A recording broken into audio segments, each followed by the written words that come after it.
2026-27 ಸಾಲಿನ ವರಮಹಾಲಕ್ಷ್ಮಿ ಹಬ್ಬದ ಸಂಭ್ರಮ ಈ ಗಾಂಧಿ ಬಜಾರಲ್ಲಿ ತುಂಬಾ ವೈವಿಧ್ಯಮಯವಾಗಿ ಕಾಣ್ತಾ ಇದೆ.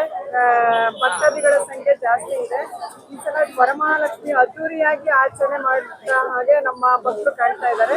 ಆ ಪ್ರಕಾರವಾಗಿ ಈಗ ಪರದಲ್ಲಿ ಸಿದ್ಧತೆ ಸಂಭ್ರಮ ಹಾಗೂ ಎಲ್ಲ ಶಾಪಿಂಗ್ ಎಲ್ಲ ಮಾಡಿದ್ದಾರೆ. ಹೆಣ್ಮಕ್ಳು ಹಬ್ಬ ಆಗಿರೋದ್ರಿಂದ ಗಂಡು ಮಕ್ಕಳಿಗಿಂತ ಹೆಣ್ಮಕ್ಳ ಸಂಖ್ಯೆ ಜಾಸ್ತಿ ಆಗ್ತಾ ಇದೆ. ನಾಳೆ ಅರ್ಲಿ ಮಾರ್ನಿಂಗ್ 5 ಗಂಟೆಗೆ ಪೂಜೆ ಇರೋದ್ರಿಂದ ಇವತ್ತೆಲ್ಲ ರೀತಿಯ ಸಿದ್ಧತೆಗಳಿಗೋಸ್ಕರ ಗಾಂಧಿ ಬಜಾರಲ್ಲಿ ಎಲ್ಲಾ ರೀತಿಯ ವಸ್ತುಗಳು ನಮ್ಮ ಬೀದಿ ವ್ಯಾಪಾರಿಗಳು ಎಲ್ಲಾ ರೀತಿಯ ಸೌಲಭ್ಯಗಳು ಕೂಡ ಇಟ್ಟಿದ್ದಾರೆ. ಅದು ತಕ್ಕಂತೆ ಬೆಲೆನೂ ಇದೆ. ನಾವು ಗ್ರಾಹಕರೇ ಸಹಕರಿಸಬೇಕು. ಈ ಬೆಲೆನೂ ಗಗನಕ್ಕೇರಿದೆ. ಹಬ್ಬನ ಸಂಭ್ರಮ ಆಚರಣೆ ಮಾಡ್ಬೇಕು ಅಂತ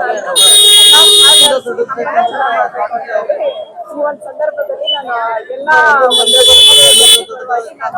ಮತ್ತೊಮ್ಮೆ ಈ ವರಮಹಾಲಕ್ಷ್ಮಿ ಹಬ್ಬದ ಪ್ರಯುಕ್ತ ಶುಭಾಶಯಗಳನ್ನ ಕೋರುತ್ತೇನೆ. ಪ್ರಮೀಳಾ ಕುಮಾರಿ ಜಿಗಿ ಕಾರ್ಯನಿರ್ವಹಣಾಧಿಕಾರಿಗಳು ಶ್ರಾವಣ ಮಾಸದಲ್ಲಿ 2ನೇ ಶುಕ್ರವಾರ ವರಮಹಾಲಕ್ಷ್ಮಿ ಪೂಜೆಯನ್ನು ಮಾಡ್ತೀವಿ. ಮತ್ತೆ ನಮಗೆ ಬೆಳಿಗ್ಗೆ ಎದ್ದು ಎಲ್ಲ ರಂಗೋಲಿ ಹಾಕಿ ಮತ್ತೆ ಪೂಜೆ ಸಾಮಾನೆಲ್ಲ ಮಾಡಿ ಕಳಶ ಇಟ್ಟು ಹಣ್ಣು ಹೂವು ಎಲ್ಲ ತಗೊಂಡು ಹೋಗಕ್ಕೆ ಈಗ ಬಂದಿದ್ದೀನಪ್ಪ. ನಾಳೆ ಬೆಳಿಗ್ಗೆ ಶುಕ್ರವಾರದ ಪೂಜೆ ಪ್ರಾರಂಭವಾಗುತ್ತೆ. ಇದೆಲ್ಲ ಮಾಮೂಲಿ ಜಾಸ್ತಿನೇ ಇದೆ, ಏನು ಮಾಡೋಕ್ಕಾಗಲ್ಲ. ಹಬ್ಬ ಅಲ್ಲ, ತಗೊಳ್ಳೇಬೇಕು, ತಗೊಳ್ಳೋದು ಅಷ್ಟೇ. ರೇಟ್ ಎಲ್ಲ ಸ್ವಲ್ಪ ಜಾಸ್ತಿನೇ ಇದೆ. ಹಂಗಂತ ಹೇಳಿ ಕಮ್ಮಿ ಅಂತೂ ಕೊಡಲ್ಲ ಅವರು. ಏನೋ ದೇವ್ರ ಪೂಜೆಗೆ ಬೇಕಲ್ಲ, ಎಲ್ಲ ವಸ್ತುಗಳನ್ನ ತಗೋಬೇಕಾಗುತ್ತೆ ಅಷ್ಟೇ. ಸಿಕ್ಕಾಪಟ್ಟೆ ಇದ್ದಾರೆ ಜನ.